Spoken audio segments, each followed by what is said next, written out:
Welcome, ladies and gentlemen, to our Tuesday left early morning, midday, or afternoon, or late or starting evening show, the CRM Convo.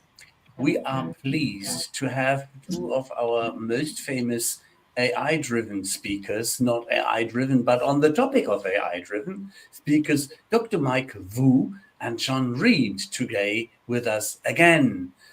Now, having said this, and if you are a regular viewer on our show, you know that these two gentlemen have quite a reputation. Now we have topped some of the agentic stuff where we are looking forward to have a real interesting discussion on. And I would like to introduce the gentlemen by themselves. So I would like to give Michael Wu first the opportunity to give a short introduction on himself, and then later on, Jon. Please proceed. Hey everyone, I'm Dr. Michael Wu. I'm the Chief AI Strategist at Pros, overseeing a lot of our AI innovations and infusing them into product, and work cross-functionally between a lot of different organizations within Pros. And yeah, and it's I think like probably the fifth time I'm in this debate, or so. I don't think I need to go further into introduce myself. Jon. Well, let's see. Here we are again, right? Let's keep it simple. Co-founder Diginomica work really, really hard to try to break this down into what actually makes a difference for companies and individuals now. But it's become kind of a research obsession for me because I I don't think we're framing this conversation in the right way, and I think we're running the risk of heading down some bad paths with AI, both collectively, culturally, and also in business. But I also think there's a more optimistic side of the story, but we have to push for it, and maybe we'll find it today. It's a Let's cool start right starting away. point. So how are we framing it the wrong way, and how should we frame it?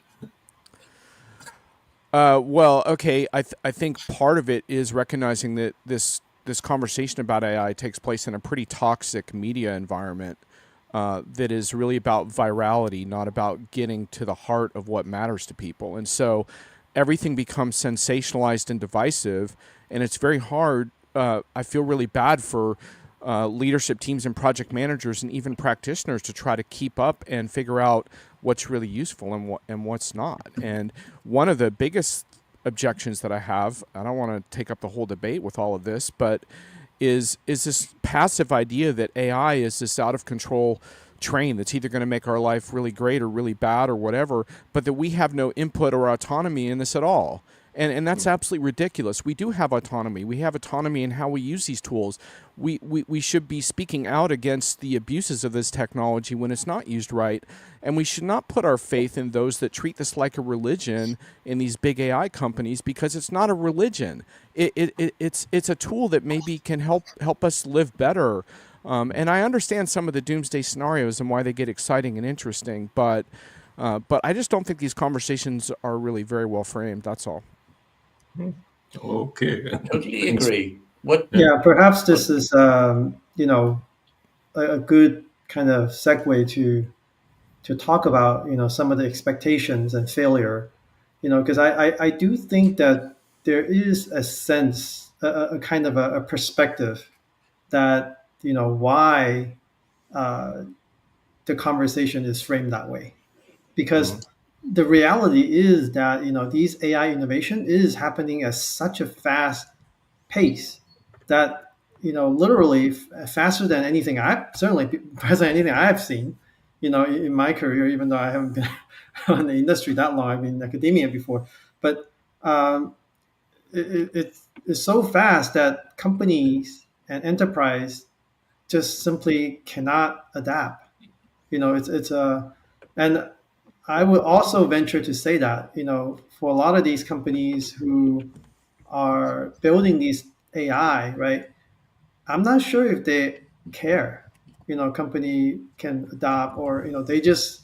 I almost feel like they have a different mandate because we are in the AI arms race today, right? And so whenever you are in this type of arms race situation, like the nuclear arms race or, and back in the days, right? There's no slowing down. There's no stopping, right? You just can't. You can't, and you don't almost don't care about any of the side effects because when you're in the arms race, right? Winning is all that matters. Because if you don't win, you are going to have all the negative side effects of this technology plus something worse, right? But the problem, Michael, is that the attempt to win this so-called arms race comes at the expense of a lot of really serious costs that are not being considered. And just even, for example, the potential destruction of the open web and the business models of that web, which ends up being self-defeating for these companies because then they no longer have quality human content to train their models on going forward. So, but I think you are right. What I think is really helpful to what I think is helpful to understand about these big AI companies is they're chasing so-called AGI. And there's a $1 trillion thing going on there. Unfortunately, it comes with a lot of worker displacement if they ever figure it out. But they're chasing a really big prize. Now, I don't happen to think that the technology they're currently chasing and commercializing is going to get us there, but that's a different conversation. But the point is, that's what they're chasing. If enterprises allow themselves to get distracted by that, they're really going to go awry because, in fact, when you step back, there's actually some better news in an enterprise context. Why? Because enterprises have been trying to figure out how to take these tools, put constraints upon them, and use them in business scenarios, and there's actually been some real progress there. And the key to it, from an enterprise context, has been to step away from these generic chat GPT models that didn't deliver value and really to take these LLMs in context with company-specific data and a variety of tooling, which you could think of. Some people use the phrase context engineering, but it's the concept that LLMs are constrained with other technologies and put into workflows to help people do their jobs better with more accurate information. And in fact, there's a lot of cool stuff happening there. Michael can tell you about it because you work on this stuff all day long.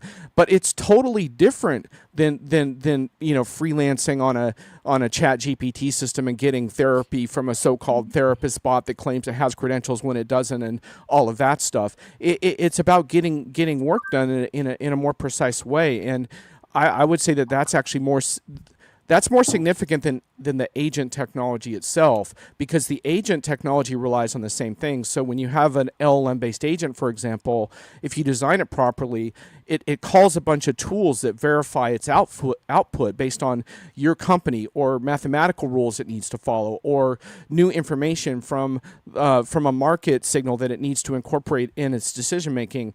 All of this is promising work in enterprise context. So that's what I find so ironic about that, is that, yeah, it's an arms race we could get distracted by, but there actually are really cool things you can do. And one of the first things you can do is give your employees a sandbox with secure, validated tools, instead of running the risk they're just going to go off on chat GPT and do whatever the hell they want. So that's one step that companies can take today. For companies in Germany, a bank or a bank system, a private bank, a very well-known German household machine builder, and another large organization created their own LLMs, company-driven, company-supported and hosted, because they wanted to make the best out of it for their employees and for their customers.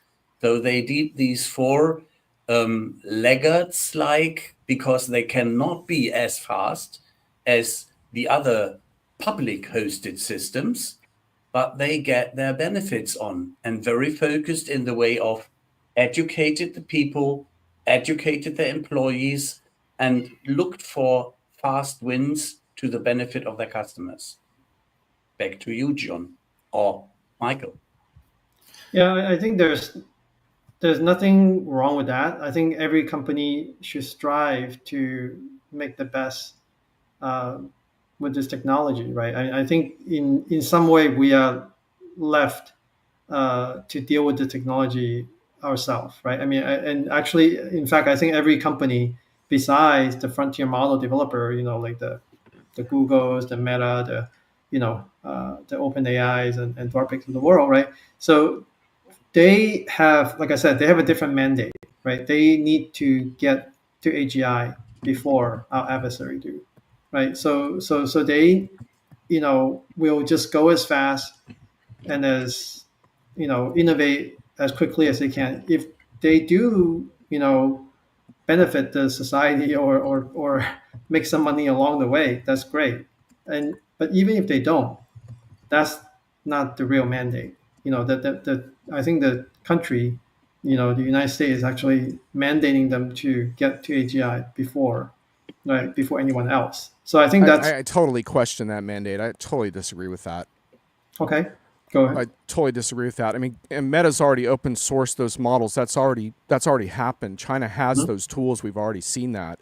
The mandate is about whoever gets there first, from a selfish corporate perspective, is going to have a massive advantage. I don't see this as like, yeah, there's some adversarial consequences, but those are already unleashed. I mean, that's already done. That whoever constructs these tools is going to use these in a variety of ways that may be good or bad. And we can talk about the role that regulation should play. I think it should play a much stronger role, but that there's trade-offs there as well. But at any rate, I mean, I think the thing to really keep in mind, and I wanted to comment on Maureen's comment about data, is that yeah, there is a data problem that gets exposed by this for companies. The one thing that I think is a huge takeaway here, and Michael, I'd be really interested to hear your thoughts on this, but I think a lot of companies are going to struggle to create reliable enterprise AI on their own, because if you go on YouTube and look at these constrained architectures where you have these various components, tool calling, agentic, context engineering, all of that, it takes a skilled team to put all those components in place and figure out which models to use or which models to train. Do you train your own models? All of that. Do you turn them into smaller models? All of these complexities around that. I think that's really, really hard for companies to do. And the good use cases I documented this spring were all about working with trusted vendors who had a lot of those resources. Now, I'm not saying that every company doesn't have them, because I think some do, but I think that's one of the big mistakes, is that to get these more accurate results, which are possible in these industry contexts, I think you have to bear down with vendors. But you're totally right about the big AI players. One of the really interesting stories around that was, I was reading recently that it looks like some of the really interesting work that was being done on AlphaFold in medicine had to be scaled back because, to your point, Google wanted to use all those resources to chase the AGI prize. The good news is it creates a lot of industry plays for vendors, though, to try to step in and make up, because when you sit there, you're like, why aren't we using AI to solve more healthcare problems, more problems with climate change, more problems with nutrition and food access and all of that? There's a lot of good people working on that, but to your point, that's not what the AGI chase is about. Yeah, which I think is actually good news for vendors, right? I mean, SaaS vendors traditionally provide SaaS tools for enterprise, but now you have I would say a slightly kind of different role as well, right? Our goal is to, including my company, right, Pros, we are there to bridge the gap between these frontier developers and the enterprise who need to make these technology valuable. Right, I think that's because when we do that, everybody wins. Like, because they're not going to care, right? I think whether there's an arms race between our adversary and us, or among just the big fours or the big however many there are, right? I mean, there's a race, and when there's a race, when the race is on, they don't care. They really don't care. They're just gonna get to the end and win at the end for that prize, right? So there's expecting them to kind of provide a lot of the hand holding. It's probably, I would say, a little bit wishful thinking, right? I think that vendors have to somehow take on that role and basically bridge that gap.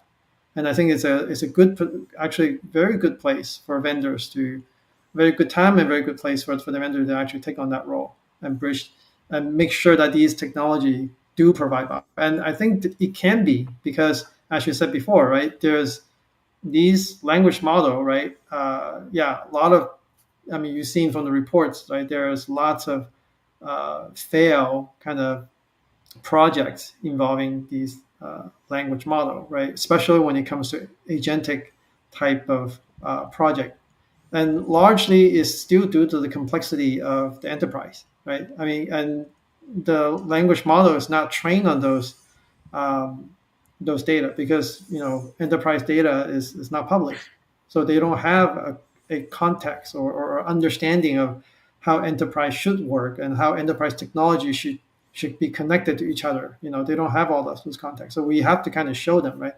And I think, and I wanted to also take a step back, and maybe kind of, defend this just a little bit as well, because I feel like we have seen that it's actually really really easy to adopt language model. You just slap a language model on, put some corpus of documents, and put a search engine on top of that, connect them up, and you get a chatbot that could do a lot of things for the enterprise, right? But that's just when you're interacting with one single system, one department, one kind of document, right? I mean, when you actually, people have built like HR chatbots or legal chatbots to answer questions for sales, for employees, right? And those are much easier, if you look at it from the technology stack. But when you're actually talking about agentic, right, type of workflow, it usually involve multiple systems, right? And that's where the complexity comes in, right? So it's no longer just you have an API for all these systems, and you just slap an LM on, and then they'll just automatically talk to each other. You have to worry about permission. You have to worry about access control. You have to worry about security. You have a lot of complexity to worry about that. When you just where the previous, I would say, iterations of these generative AI don't have to deal with, right? So I'm using this previous. I say previous because I mean the trajectory of at least the one that OpenAI have proposed is that the generative AI, it has a kind of a trajectory going to AGI, right? It starts out with language model. These are the chatbots, and they go into this large reasoning model. These are the reasoners and problem solvers, and then it's agents, right? And then from agent they go to kind of innovators, and then to AGI, right? Yeah, and I think that's bullshit. I don't think they're going to get there that way. I don't. OpenAI is not going to take us to AGI, is my prediction. I'll take that stand today. One of the reasons for that is because they're torn between commercializing what they're doing and actually taking a step back and looking at what's not working. I'm much more interested in the work of people like Subaru and his LLM modulo work, or Jan LeCun and the work he's doing, where he's basically said, I'm done with LLMs. This is the guy who was given a Turing Award for helping to build these things. He's done with them. He's on to new things. He's trying to build world models. Now, he's exaggerating a little bit. He still wants to use that technology eventually, but he's realized there's some inherent limitations in language-based models when you compare with how humans learn and adapt to their environment, much of which happens before humans can even speak and communicate with language. So putting our trust in these companies to take us to this so-called AGI is like really, really perilous, and I don't think it's going to work. On the and to the point that we're seeing in the comments, I totally agree that part of this is like, oh, we can't have any kind of regulation because that will prevent us from getting here, and I think that's also complete like farcical propaganda on the part of these companies. It's clear they don't want to be regulated, but they used to be. Sam Altman just a while ago was in front of the Senate talking about the need for regulation, the need for compensating artists and creators in those models. He's backed away from all of that. And you know why he's backed away? Because he feels emboldened by the current political environment that he's no longer accountable to anyone. I think that's really dangerous and unacceptable. But that doesn't have to do with the enterprise conversation we're having so much. But anyway. Thomas, you had your hand raised in your own. Thomas, I don't understand. You want to talk in your own show? I don't get it.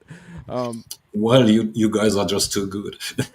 I wanted to pitch in a bit on the regulation thing. So just earlier today, I read a news article about the BRICS summit, where they put into their finishing statement, their closure statement, a paragraph that explicitly requires or demands global regulation. Is that all smoke and mirrors in your eyes? It's not going to happen. These companies no, it's not going to happen. Of course not, because I mean, there are always corporate interests that are against it. But is that smoke and mirrors? Because they feel that, like the Americans, that they are left behind. I'll defer to Michael on that one. Well, I think, yeah, there is a need, right? I mean, I think, it's unlikely, but when you look at the, when I think that's actually why I think that there is sort of this AI arms race, right? It's like the nuclear arms race, right? I mean, it's just like when you get there first, or when you have nuclear weapon, you can actually steer, I say, the stage, right? To get people to come to maybe sign some kind of agreement, right? Maybe something like a anti-nuclear proliferation treaty, right, for AI, right, or something. Whenever, okay, maybe it's not like, say, something like no targeted AI weaponry, something, or something, or if you develop it, you have to disclose it, or something like that, or something that would be a good outcome, right? If someone, whoever gets there first, can steer that conversation, that would be a good outcome, right? But I'm not sure if people will, but history has shown that we have done it once, right? So at least for us, we have done it once. So I'm not sure if we would do it again, but the likelihood of an adversary doing that is even lower because they've never done it. So, okay. So I go ahead. No, I was going to say something about the world model, but go ahead. Let's do the world model. No, I do think that there is some validity in the fact that, looking at how human develop intelligence, right? But there's usually more than one way to develop intelligence. Just because that's the way that human biological system have chose to develop intelligence, that doesn't mean that is the only way, right? I do think that there are more than one way for these systems. I do think that, yeah, very likely that vision-based world model could lead to a more general kind of a type of what we'll call artificial general intelligence, because they're not constrained by the limitation of language, right? Because when your language is actually very limited, you can't describe a scene precisely. You just can't. I mean, you can't. I mean, looking at all this stuff, right? I could describe the scene. I saw, John is in front of a whiteboard with Jon Reed written on top of it, with a black frame with this black, brown squiggle on it, right? But I could describe it to excruciating detail, but I would still miss a lot of things. What about the shadow you cast? What about the font that you use? I mean, does it have a? I mean, you can't describe to the details of what you see. Right. Yeah, I'm making a little bit of a different point though, Michael, which is if you spend some time researching AI outside of enterprise context, which I do, the most interesting thinkers and researchers are not part of this arms race you're describing. They're doing other stuff, and they're questioning the current assumptions, and they're not necessarily rejecting the current technology, but they're working hard to enhance it or change it or rethink some of the parameters of it. And even though LeCun works for Meta, he has his own research imperative. He's not building what Meta's trying to build. So those are the interesting things to me, is to step back and say, why are all these really brilliant people not working on this? And it's one of the reasons is because some of the problems are just not very solvable. I mean, unfortunately, LLMs are a lot like humans in a negative way, which is they're predisposed to their own biases, just like we are. So it's hard to get them to take outside input. They want to revert to their own training. Humans are the same way. And humans and machines work best when we're kind of challenging each other in interesting ways and compensating for each other's weaknesses. And I'm more interested in that than an AGI conversation personally. I like to think about how can we get the best of machine technology and get the best of what humans are capable of? Because to be honest with you, we're all flawed. Like, humans are deeply flawed in how we perceive and understand the world and how we how we make sense of things. Our own confirmation biases are excruciating at times. So to me, what gets really energizing and exciting about AI is the combination to compensate for each other's weaknesses. That to me is really interesting. And when you look at some of the really good agentic use cases, a lot of the early ones that really make sense are about that. Quality assurance agents are super interesting, where they review mass amounts of human work. I mean, you can see the potential in fields like healthcare to spot anomalies and discrepancies and to identify roadblocks and pipelines and where work is getting stuck. And one of the reasons why we haven't had a really exciting AI conversation lately is because of these generic productivity co-pilots just aren't that interesting. Oh, write me an email, post a job description, whatever. That's not interesting. But how can we triage an emergency room to get patients care faster? How can we quickly use machines to help assess their conditions in a way that an overworked doctor in that situation can't? I mean, to me, those are super exciting, and they also still, the good news is for enterprises, they have commercial ramifications. And you're absolutely correct that agents are, vendors have caused some of the problems here with all this bullshit talk about autonomous enterprise and autonomous agents, and agents aren't ready for this. I mean, Anthropic tried, they tried to build a business based on one vending machine, and it couldn't run its own business. It was totally exposed. But at the same time, like, you can do really cool stuff. And I wrote some really good use cases this spring. And one of the things I was so encouraged by was I wrote about one vendor. I'm not going to mention their name because the vendor's not important, but they had really thought through autonomy on a granular level and had figured out how to configure their software so that each company could activate the level of autonomy they thought was appropriate for a given process and a given situation, and they could control it completely on a granular level, and you could audit the results and see where it went wrong and evaluate it and all of this stuff. And companies are seeing success with these approaches.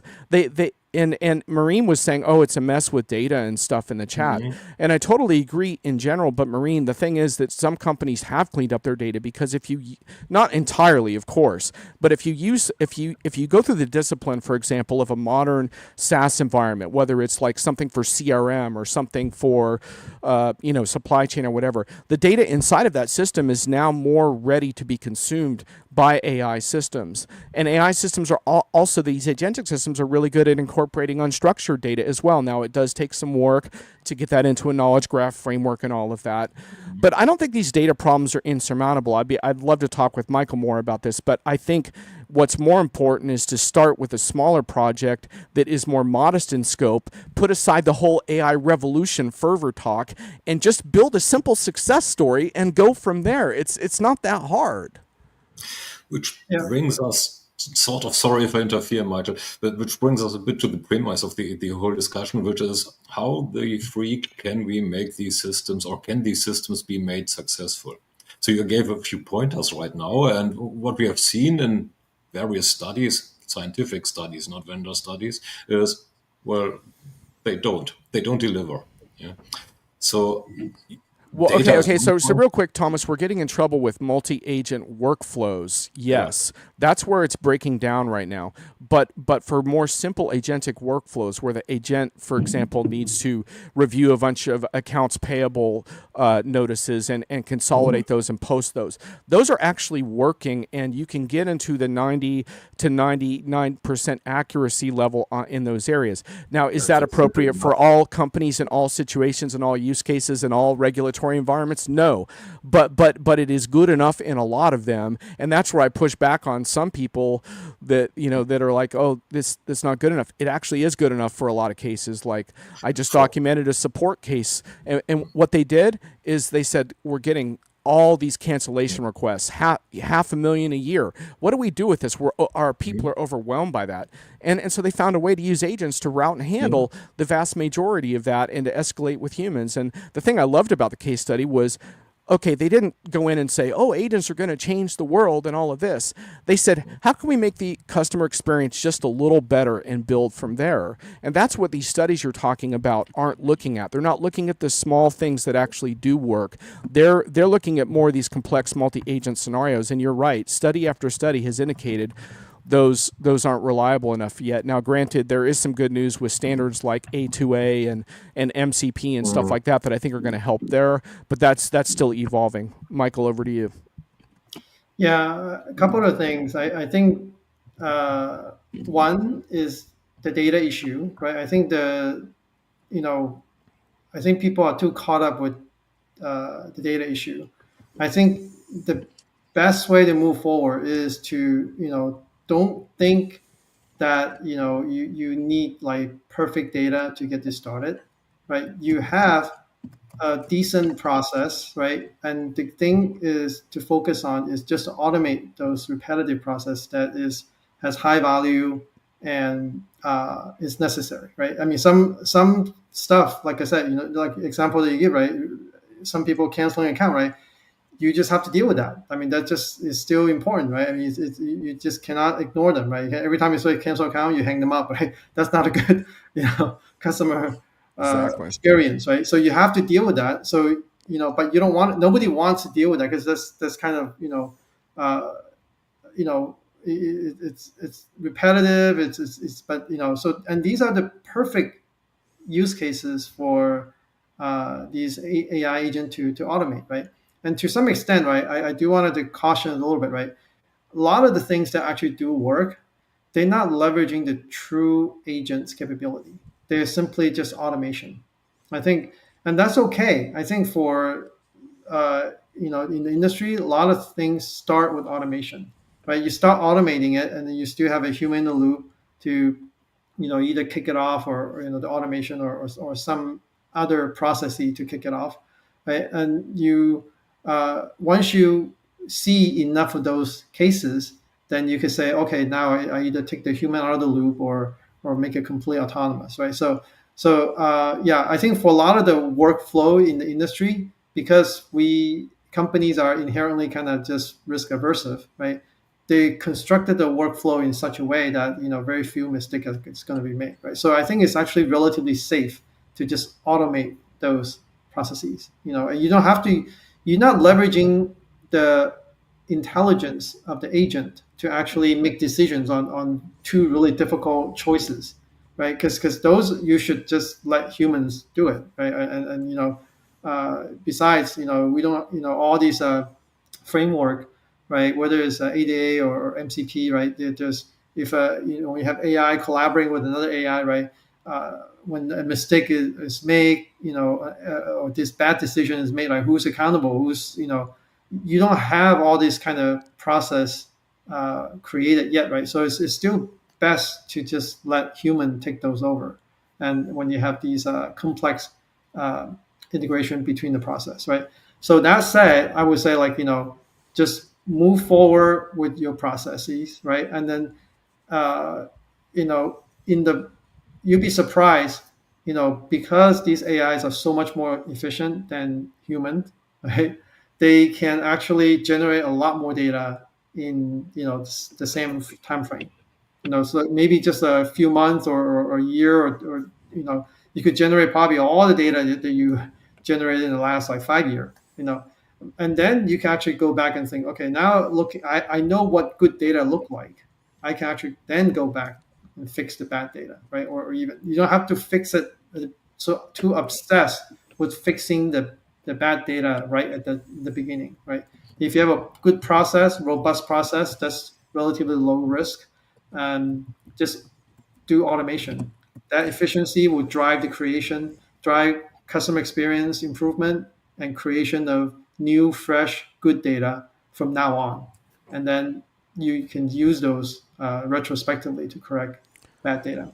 Right, and the idea is that as you start with your cleaner quality data sources, and you build and you get better and cleaner data over time. But a lot of folks don't like this conversation in the enterprise space because they want something more revolutionary, more exciting than that. But I'm sorry, building profitable, successful projects is exciting. And if you don't think that's exciting, then you shouldn't be in the enterprise space. And the thing is that this idea that if you have a human in the loop, that there can't be ROI attached to it, that's a fantasy.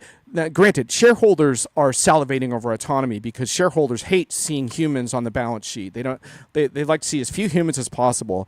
What we're going to do with our lives after that, I don't know, but they don't want the humans there. So they want to see all the autonomy. But I've seen again and again that semi-autonomous processes that include the proper points where humans do need to supervise can still be profitable and effective. And a much more important point is, what kind of company do you want to be, and what are you trying to do? Exactly. Like, so for example, take the customer service example that I just gave around this whole routing of cancellation and stuff like that. The company in question, which I found refreshing, they're a travel company, and what I found really refreshing about them is they really wanted to use this technology for better outcomes for customers, whereas a lot of firms are using this as a way to reduce headcount in service, which creates a crappier experience for customers. And especially in the travel industry, what could be more frustrating than being at an airport at a last-minute crisis and dealing with an AI bot? I don't know if you've heard these anecdotes, but I have friends who've already experienced this. And you can't escalate to a human, even though you're on some kind of friggin' rewards program with that airline. That's ridiculous. But what this company did is they said, we want to use this to serve our customers better. So there was no headcount reduction, but what they did do is they freed up those employees to work harder on what they considered VIP type of accounts that required high touch. They did not allow the automation to touch what they considered the most mission critical areas where the conflicts, such as last minute scheduling, really create stress for their customers. They didn't allow the agent to touch those, but they're gradually having it do more and more of the routine and the mundane stuff. And you say, well, I'd still rather have a human do that. Okay, fine.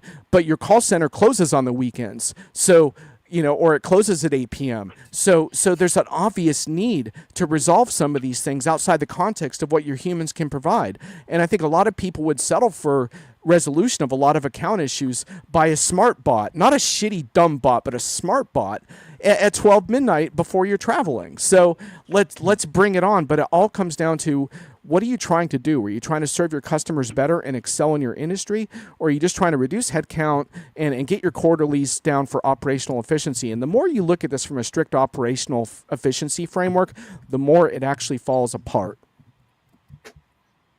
Yeah, I think that part I would agree. I think that's, and one thing that these agents or AI are not very good at is knowing when they're incapable of solving a particular problem. They would just keep trying, and until you frustrate the customer, right? So if you find that an agent or whatever chatbot, whatever LLM, when there's a problem that you cannot solve, it would just try to even try to argue what you tell you is actually correct to some extent, right? And you just frustrate you if you actually have to try to test it and push its limit on that direction. And so I think that human in the loop is still necessary, right? Whenever there's maybe have some other system that detects customer sentiment when they start to get frustrated, then you need to escalate to actual real human, right? And those humans have to be there, right? You cannot now escalate to another human and now you have to wait another half an hour. So that's just frustrate them even more. Yep. So I think that is precisely, I would say, the thing that enterprise should do, right? Whenever sometimes humans are not there to be work like 100%, to its full maximum capacity, right? Because when you have full 100% maximum capacity, you have no leeway to handle any exception, right? You had no resources. In how far, Michael, you're spot on, so no disagreement here. But in how far, both of you, should vendors then, or do vendors need grammar? Do vendors need to change their narrative then? So if I hear a Mark Benioff boasting that 30 to 50% of my company are running on AI, isn't that totally wrong then? I don't think that they're wrong. I think depending on how you measure it, right? It's not like the 35%, 30% to 50% is actually human headcount, right? It's like if you're helping a human reduce or do their things, I would say twice as fast or a third as fast, 30% faster, right? That's where nowadays the same headcount, can actually do 30% more. You could say that, right? I mean, it's not like so it's, if you actually look at it, from, for example, like cogen, right? Cogen is actually huge right now. It's actually one of the most robust use case in Gen AI. So engineers are still saying that all the code that these language model have generated, their acceptance rates are actually not super high. They're probably on their, I would say, 30% on that range. So if you're asking this language model to replace a human, there's just no way. You can't. You just can't. Right? I mean, so even though the 25, let's say 30%, acceptance rate, right? Just having the AI there and not having the engineer, right? You basically get nothing done, right? So but if you actually have the human working together with these Gen AI, right? Then why not take that 30% efficiency gain? I'm not asking you to replace the human. I'm asking you to get your human working with the AI, so you get 100% plus that 30%, right? So you get 130%. Why not, right? I mean, so that's not an excuse for not using it just because they're not as For sure.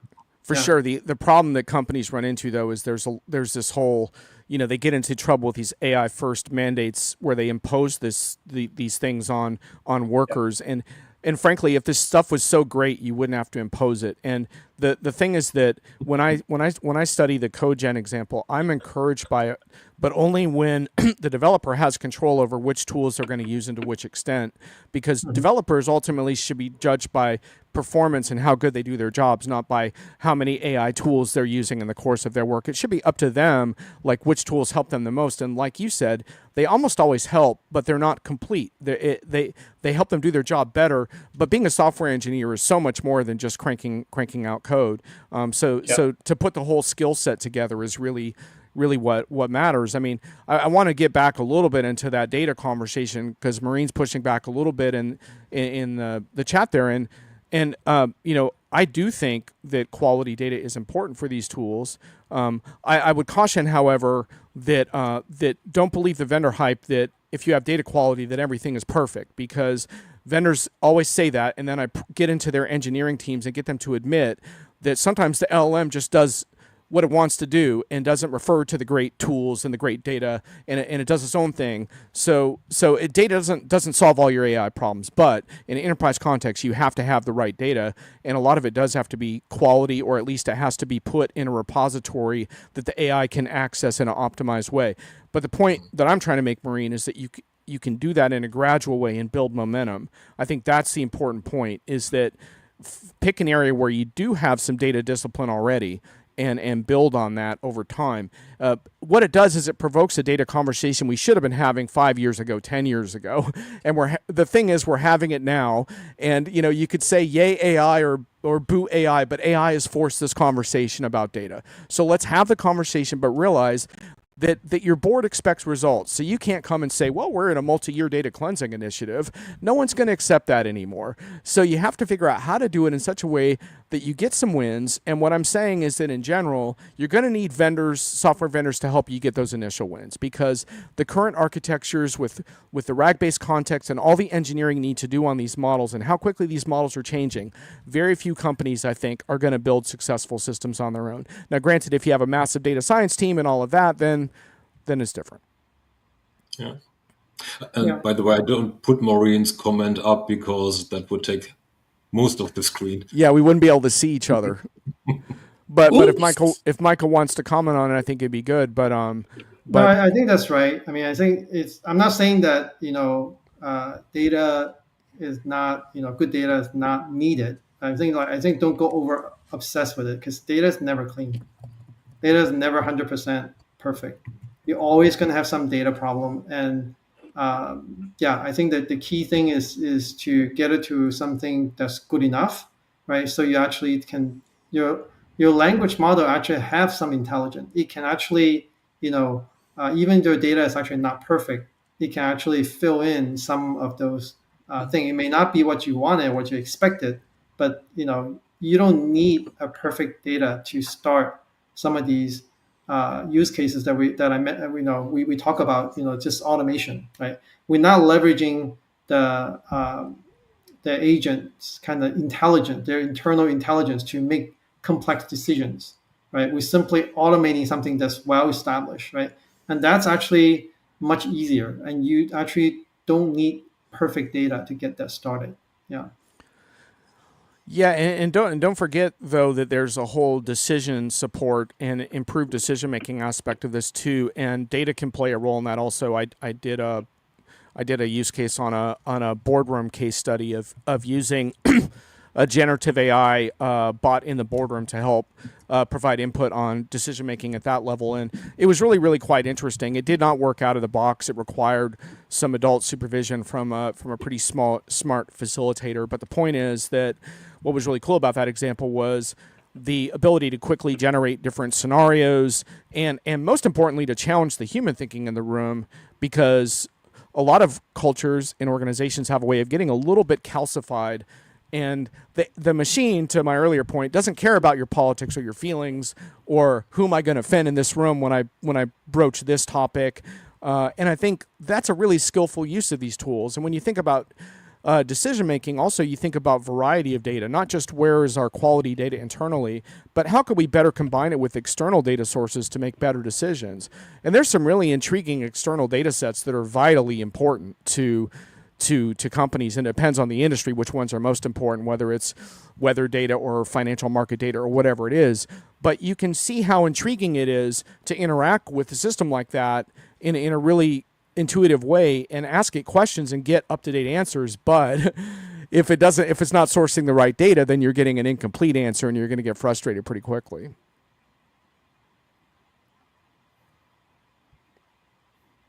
Yeah, That I think makes an interesting we point. beat the data topic to death. So, yeah. Wait, there was one about there was one though, Michael, you should address on FOMO. Yeah. Can you pull that one up? Yeah, I'd like to hear Michael's comment on that. Yeah. How bad is the CEO FOMO? The fear of missing out, like the CEO is saying we got to do AI. Yeah. Yeah, I mean, I think there's certainly a lot of that, going on because partly because the hype, right? And I don't think that's a bad thing. I think that it gets people at least moving in that right direction, right? But the key thing, as you mentioned before, right, is to recognize that not everything is about kind of using AI to reduce headcount, right? Is the usage of AI to augment human, right? So that the human plus AI is better than human alone and AI alone, right? So that's the key, right? So that the sum of these two, human plus AI, is better than either one alone.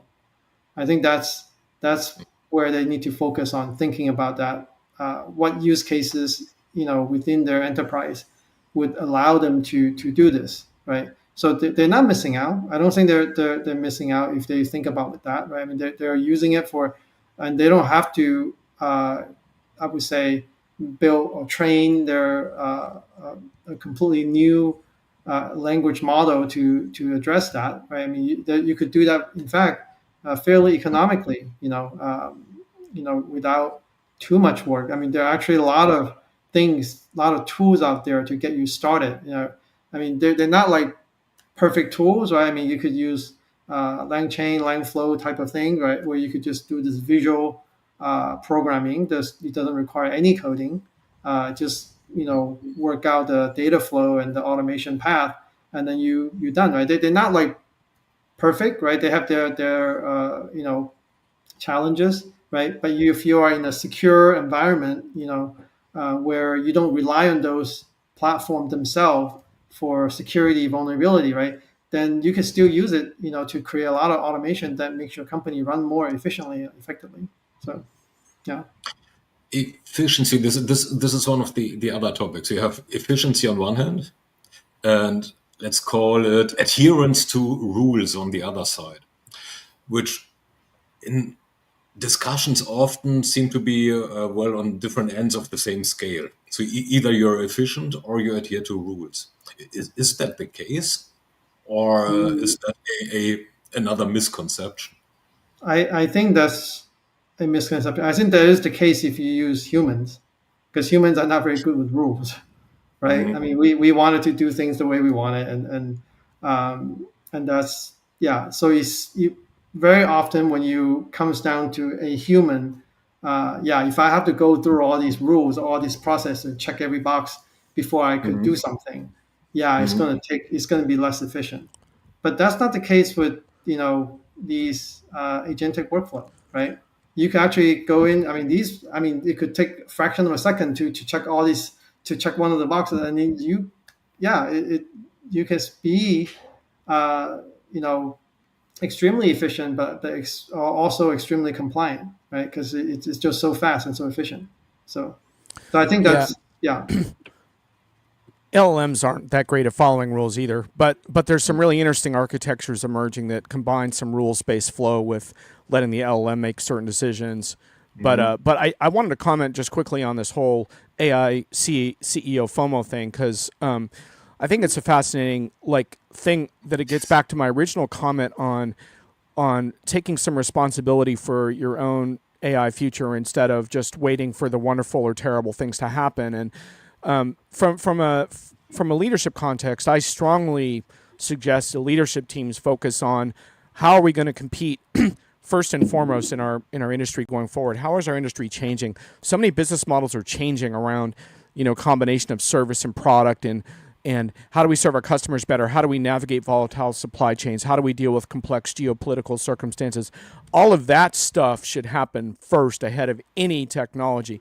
Now, the AI evangelists hate that, of course, because AI is so important that nope, it should be a business discussion first. But what I will concede is that you have to be ready when the executive comes to your desk and says, "What are you doing about AI?" And I don't care where you are in the organization, you better be ready to answer that question. And it might be that AI is good for some things and not others, and here's what we've evaluated and here's what we haven't, but you better have an answer to that question. And I had a really interesting argument about this with an HR executive this spring who said in front of a group of people that that I don't really have to worry about what's under the hood. It's kind of like an iPhone. As long as it works, it works. And I said to him, hold on a sec. Uh-oh. Last time I checked the risk management framework for HR processes, I saw that things like recruitment, performance evaluation, succession were considered by the EU AI Act, which is one of the toughest pieces of AI legislation in the world, to be one of the highest risk endeavors you can undertake. And you're telling me if someone comes Right. to you and says, why did we discriminate against this person? Why are they suing me for using an AI system to screen their resumes, which, by the way, has happened? You're not going to have an answer because it's an iPhone? Like, you have to understand how these systems are making their decisions and how you're auditing them and evaluating them. And if you don't, it's not going to work for you. And so he conceded the point, and it was cool. It was a really good conversation. And look, I mean, I don't know everything about this stuff. I'm trying to learn every day. I'm just like the rest of us. I'm not an expert. I'm just learning and learning and learning. But the thing that I think maybe helps me a little bit is that I realize that I have to do that every single day. And some of these executives still don't realize that yet. To both of you, probably, do you see a change in the, well, from fear of missing out, like, oh my God, CIO, what's your AI strategy, to a discussion in the boardroom that is more business outcome related? From both of your discussions that you have with, well, Mike, in your case with clients, and you, John, with, well, Well, I all mean, the I think business you talk to. there's no doubt that every company is doing something with AI, right? I mean, a large amount of those initiatives are focused on generative AI, and and again, a huge portion of that are focused on efficiency. Where I said but there are actually a lot of AI tools that's developed before generative AI as well, right? And I think in the agentic world, the generative AI can actually learn how to use those tools, how to use Right. for example, pricing optimization algorithm or revenue management system to actually help them price better, right? Price more optimally, so they actually Right. do get that revenue lift, margin improvement in addition to efficiency gain, Right. right? Mhm. So a lot of the, I would say, it's, this AI wave right now is actually, like as I said before, it's very good news for the SaaS vendors out there, because now you have a chance to bridge that gap, to make these AI, right, that these frontier model developers, right, they are just trying to win this AGI race, and they are leaving all the industry behind. Yeah. And yeah, you can actually make those useful by make, even though they're running, they're innovating so fast, right? You can actually take those technology and couple it with the solution that you have been building all along, right? And make them into tools that these uh, language model can Right. call, right? And basically ground your the recommendation or the output of these language model to help you drive even greater value. Agreed, and I think that's one of the big takeaways that I would want audiences to take from this debate is the agentic tool calling framework and how useful that is to realize that agents can be in hybrid workflows with a lot of your existing tools, and you can mix and match them. The one thing I would want to point out, though, is that sometimes you don't need the agentic tools. Sometimes it's a matter of taking classic machine learning tools. We have a vendor right now that I'm thinking of, Thomas, that is pushing their agentic stuff really hard. But the best stuff I saw at their last event was some classic ML use cases that were helping with customer segmenting and providing a lot of lift. And you would say, well, okay, why would you want to insert an agent? Well, agentic AI is still more expensive than machine learning by an order of magnitude. If you don't need the agentic stuff, don't do it. And that's why the sophisticated use case evaluation in consultation with vendors is so important to figure out exactly what we need to consume here to make this an optimal workflow. And if you have those conversations, you can do it. But Thomas, to your point on the board level, I'm generally disappointed with Diginomica, we've written thousands of use cases. I don't know. I was on a podcast once where someone challenged me to tell me one successful large-scale retail transformation, and I couldn't come up with any. And this is an entire sector.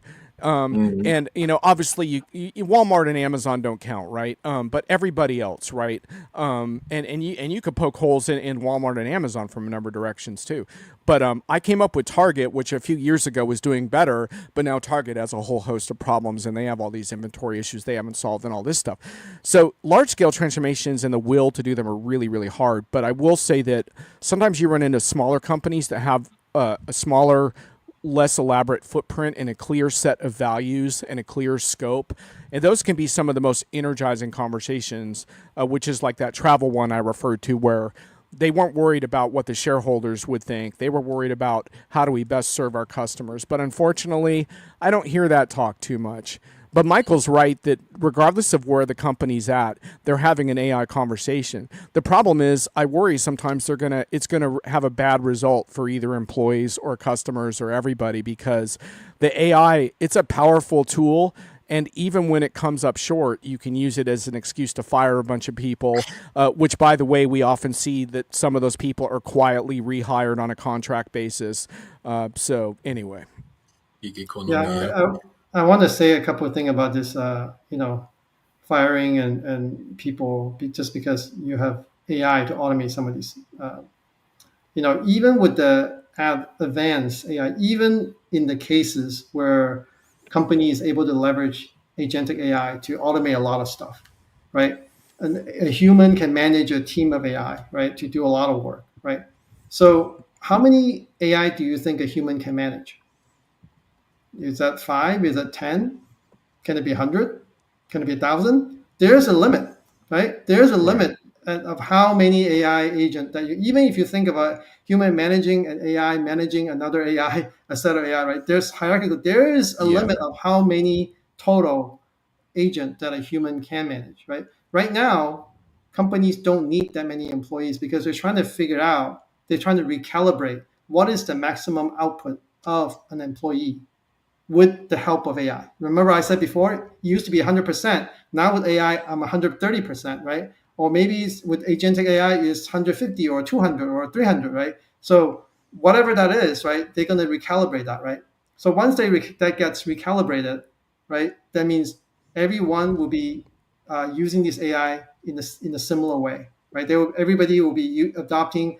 Everybody will be managing a team of AI. If the maximum that people can handle is 10 AI agent, or maybe roughly around there, right? Everybody will be required to manage a team of AI, right? And then what are you going to do? Everybody is actually doing the exactly same thing as you do. Their efficiency just go off the chart, right? Competition comes in, right? So you still have to hire back those people who know your business best, right? And train them and teach them how to manage a team of AI, so they could actually use this tool to help you scale even further. Well, so just real quick, I know we're almost out of time, but I don't totally disagree, but I think that was a pretty generous description of the thoughtfulness that companies go through here with these tools. I think a lot of them are firing people without even understanding what the tools can do, unfortunately. But one thing we didn't get to this time, but hey, we're coming back again in August. Show plug, which I think might be really interesting because we can't cover it now. But I have some pretty strong views on creating a culture of innovation around the technology versus imposing it on employees. And I think the culture of innovation part hasn't really been covered today. But that's way more important to get employees excited and engaged with these tools than scaring them around, you better adopt this, and digital labor is coming, and you have a job now, but you better work twice as hard. You better be as productive as you possibly can be. I don't think that's the right framing for at least if I were a CEO running a company of that magnitude, I wouldn't want to frame it that way. I'd want to create innovative ideas, to Michael's point, because everyone's going to be using the tools in the same way. So where's the innovation going to come from? It's going to come from your people. When they see the possibilities, they're encouraged to see, because they know they're valued parts of your company and not the next one to walk the plank in 30 seconds or a minute from now. Maybe that's why you do not become a CEO of a big company, Jon. Man, stay a pirate, Jon. I don't know. I get these messages on LinkedIn, but I'm suspicious, man. I don't think it's in the cards for me. I think I'm stuck here on the fringes. I hope I can do some good there. Oh, well. You do a lot of good, Jon. Okay.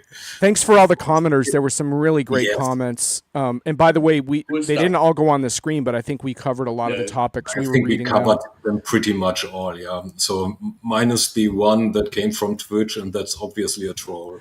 Yeah. That was a little. I was like, was that an AI bot, by the way? I don't know. AI joins was AI trying to join the debate? It's possible.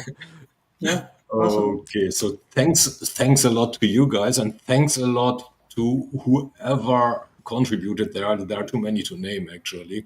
So that was great. To be continued, we already let the secret out on August 26th. So then the debate will continue. Take 6. Drum roll. And we will focus on this culture, because I have a lot to say about that. I would love that. Yeah. And I would love to hear how you guys have done it too. That'd be cool. Yeah. That would be cool to learn as well. Yeah. And how you are dealing with that at Diginomica would be another one. Yeah.